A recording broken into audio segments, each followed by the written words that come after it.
Assalamualaikum warahmatullahi wabarakatuh. Pada video pembelajaran kali ini, kita akan membahas tentang asuhan keperawatan anak sekolah.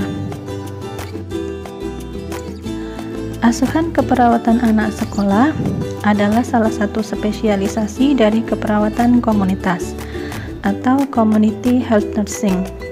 Tujuannya meningkatkan kesehatan masyarakat sekolah dengan keperawatan sebagai salurannya. Pada asuhan keperawatan anak sekolah umumnya sama dengan asuhan keperawatan pada sasaran yang lain. Yang pertama di sini ada pengkajian, yang kedua diagnosis, yang ketiga rencana keperawatan atau intervensi, yang keempat implementasi, dan yang kelima evaluasi. Di sini kita akan membahas satu persatu mengenai asuhan keperawatan anak sekolah. Kita mulai dari pengkajian. Pada pengkajian di sini kita sesuaikan dengan IPKKI, di mana di sini ada data inti. Yang pertama ada data umum berkaitan dengan komunitas, kemudian yang kedua data demografi berkaitan dengan anak sekolah, dan yang ketiga ada status kesehatan berkaitan juga dengan anak sekolah. Bisa dilihat dari bagaimana gizi anak sekolah, kemudian imunisasinya, kemudian perawatan giginya, kemudian adakah anak sekolah yang tidak naik kelas. Yang selanjutnya adalah data subsistem. Yang pertama di sini adalah lingkungan fisik berkaitan dengan anak sekolah. Bisa dilihat bagaimana halaman sekolah, kemudian kebun sekolah, bangunan sekolah, mulai dari meja, papan tulis, kursi, kemudian kebersihan lantai, ventilasi.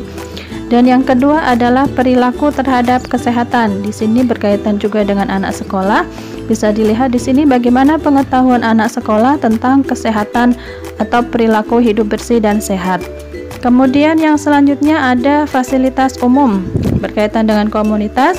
Bisa dilihat di sini bagaimana toiletnya, kemudian bagaimana tempat cuci tangannya, kemudian adakah pembuangan sampah yang sesuai dengan prosedur kesehatan.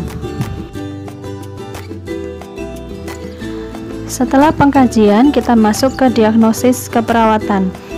Diagnosis keperawatan yang sering muncul di sini salah satunya defisiensi aktivitas pengalihan anak sekolah, yaitu penurunan stimulasi dan atau minat keinginan untuk rekreasi atau melakukan aktivitas bermain, faktor yang berhubungan, lingkungan sekolah yang sempit atau fasilitas yang tidak mendukung. Yang selanjutnya adalah gaya hidup monoton anak sekolah, yaitu menyatakan suatu kebiasaan hidup yang dicirikan dengan tingkat aktivitas yang rendah, berhubungan dengan kurang pengetahuan tentang keuntungan latihan fisik.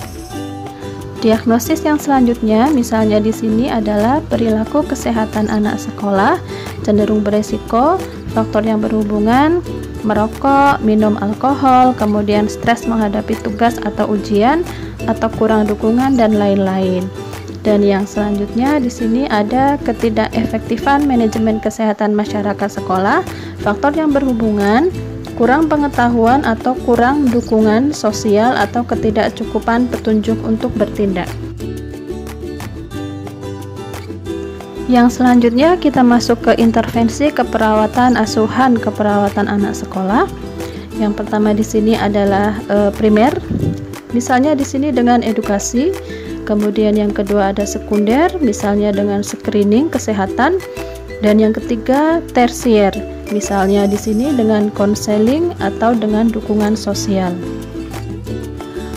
Materi edukasi untuk anak sekolah di sini misalnya ada promosi kesehatan tentang PHBS, kemudian pelaksanaan screening tes, imunisasi, kemudian pemeriksaan kesehatan gigi dan mulut, pelatihan dokter atau perawat kecil, pelaksanaan UKS di sekolah, dan lain-lain. Yang selanjutnya ada metode edukasi pada anak sekolah. Di sini yang pertama ada ceramah, kemudian yang kedua ada diskusi, yang ketiga ada role play, yang keempat ada quiz atau games, yang kelima ada simulasi, dan yang terakhir ada demonstrasi. Yang terakhir kita masuk di evaluasi asuhan keperawatan anak sekolah. Di sini yang pertama ada kognitif, bagaimana pengetahuan anak sekolah. Kemudian yang kedua ada afektif, bagaimana sikapnya. Kemudian yang terakhir adalah psikomotor. Demikian video pembelajaran pada asuhan keperawatan anak sekolah. Semoga bermanfaat. Wassalamualaikum warahmatullahi wabarakatuh.